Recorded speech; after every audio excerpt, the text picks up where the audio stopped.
How's it going, everyone? So today's video, I'm gonna go ahead and show you how to replace the rear brakes, whether it's the pads or the rotors, on the back of your Ram 1500, 4th gen Ram being 09 to 18. This might apply to some of the other years, but definitely is gonna be the same for 09 to 18. So let's jump into it. If you guys haven't checked the front brake video, I'll put it above here, so be sure to check out if you're replacing the front brakes as well or just by themselves. I do have a video for that separate, but let's get into the rear brakes on this video. So first things first, you're gonna want to, of course, have the wheel off. So I'm sure you guys can figure that much out. Make sure you're supported and safe with a safety stand. Once you have that off, so you're gonna have to decide what you're doing. Are you just replacing the pads? Are you just replacing the rotor? Or maybe doing both? So if you're gonna be doing just the pads, you're going to leave the caliper bracket in place, and you're gonna see on the back here, you're gonna have these bolts here.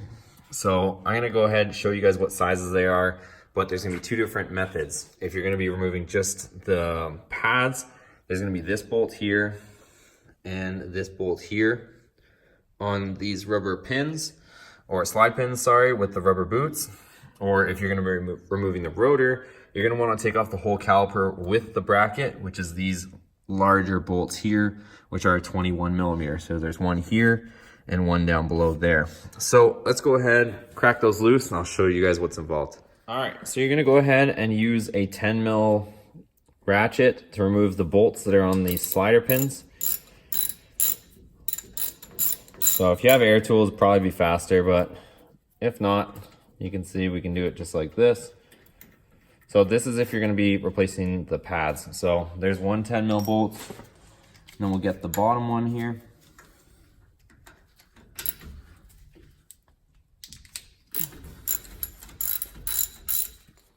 So here's the other 10 mil bolt. So those are removed.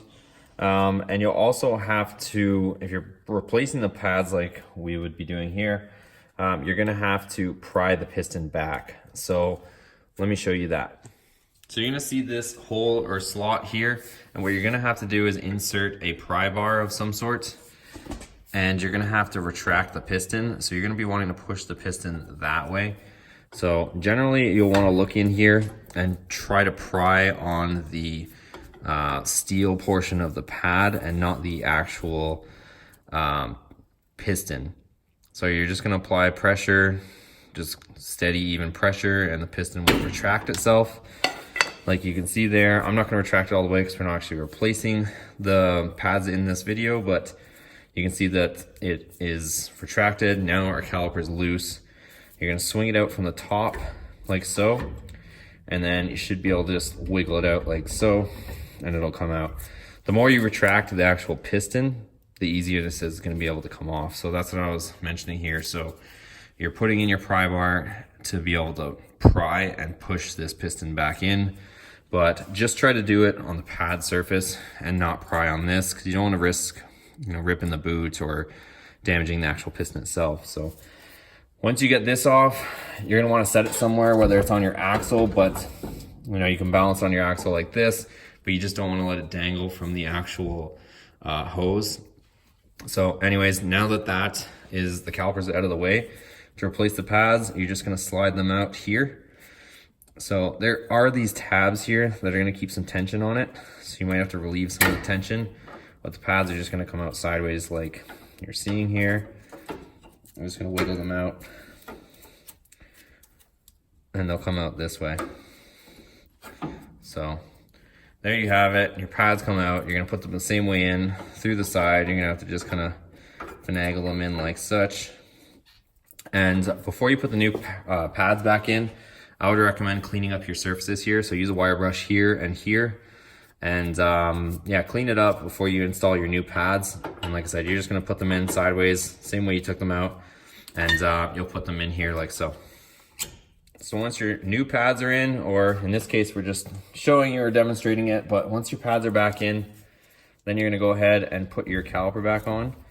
And you're gonna wanna hook the bottom portion of the caliper here. So make sure this tab gets in there. You're gonna hook that part in first before you swing the top in. And also the pins are gonna fight you, so just make sure your rubber pins are situated correctly, because they might hit and you might be trying to put the caliper in and it's not going in. But just grab your pins and slide them out a little bit.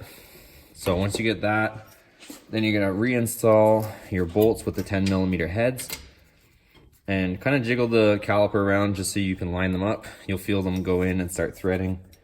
So our top bolt, we started threading. Bottom bolt is threaded. And then we can go ahead and tighten them with our ratchet.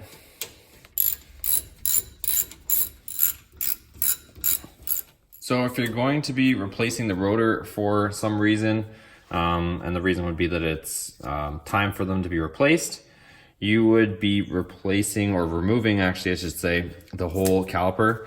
So those consist of those two 21mm bolts on the back. Those are going to have to come off. Sometimes you'll be able to cheat it and get the rotor off because there is actually a drum parking brake inside. So for this purpose, we're going to try and just remove the caliper and see if we can slide this off. If not, I'll show you how to be able to adjust the drum to be able to get it off. So let's go ahead, remove these 21mm bolts. So you might want to use a breaker bar like I'm using, because they're definitely tight and not all impact guns are going to fit back here.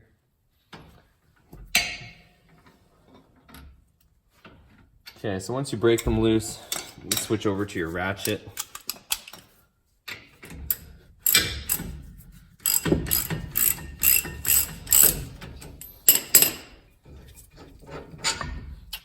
And our other 21mm bolt is removed.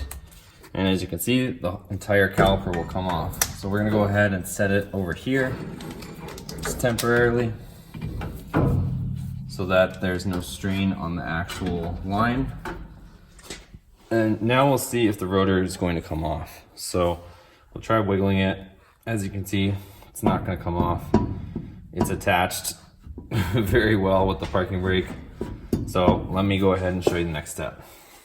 Okay, so one thing you can do is unattach your ABS wire. There's just these kind of simple clips that attach it to the actual brake line, and maybe set your caliper back on the axle out of the way.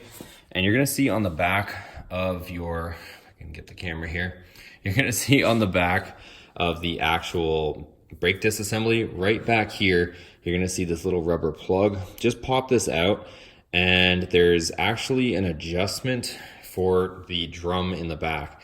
So you guys can probably see my rotor is loose, right? My rotor is loose, but it's not coming off, and that's because the drum that's inside of here, the drum brakes are pressing on the outside, and because these rotors are old, they've worn a lip into the edge of the drum, and that's what's stopping the rotor from coming off, is the pads are tight against the inside of this rotor, which is actually a drum, and they're stuck on that lip, so you can't get the rotor off. So what you have to do is remove this rubber plug on the back, like I was mentioning, pop this out, and we're gonna get a flat screwdriver, and you're gonna turn this little wheel that's in the back here, which I'll show you right now, hopefully. All right, so hopefully I can illustrate this. You're gonna see in the back here, this is what I was mentioning. So see this little slot? This is where that rubber plug comes out of. And I don't know if we'll be able to show it with the camera, but inside of here, there's kind of a little cog wheel, which I probably should be able to show you once I get the rotor off, but we're gonna have to turn that, and I'll tell you which direction we're gonna turn that in just a second.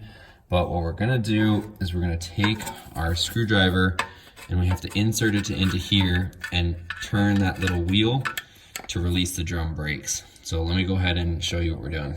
So we're gonna insert our screwdriver, you're gonna feel for that little wheel, and then you're gonna rotate that little wheel down. Like I said, it's a little cog wheel, and we're just gonna rotate it down a few turns, and this is gonna be releasing our drum brake on the inside.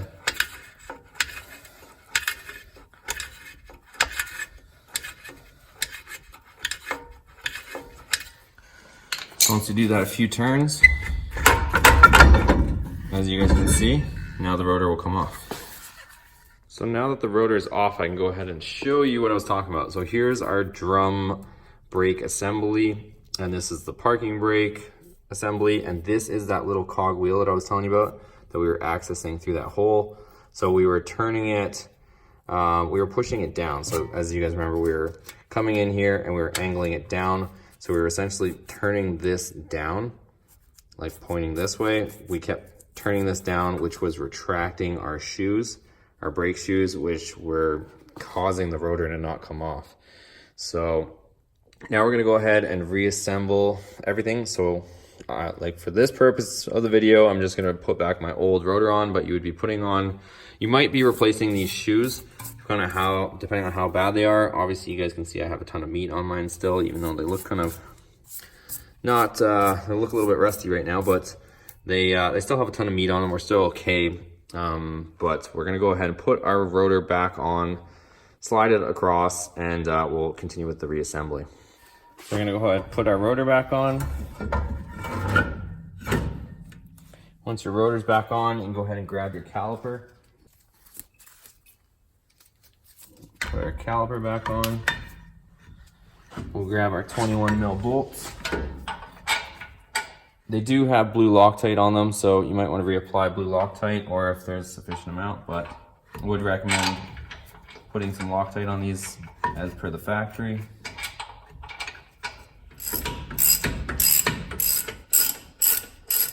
Okay, so once you have everything back on, you have your caliper back on, the two 10 mil bolts are tight, so you have this one and the lower one tight. You have your 21 mil bolts, upper and lower, both tight. This dust cover back here that we were accessing through, so where the star wheel is behind, you're going to turn it in the opposite direction until you feel some resistance on the rotor, and then you're going to turn it back, loosen it a little bit so that your rotor spins freely, and you should be pretty well adjusted at that point. So you want to do that because if you don't readjust it when you put a new rotor on, you could either drag the brakes, the drum brakes, or you might not have that emergency parking brake tight enough so it won't engage. So you definitely want to make sure you adjust it and not just simply throw the rotor back on. So that's going to do it for today's video, guys. I hope you guys did find this video helpful. If you did like it, please give it a thumbs up and check out the other videos on the channel. Again, we do have the front brakes as well, but we have a lot of other videos, maintenance on these trucks, oil changes, spark plug changes, transmission fluid changes, all sorts of stuff. So check out those other videos if you guys are interested in maintenance.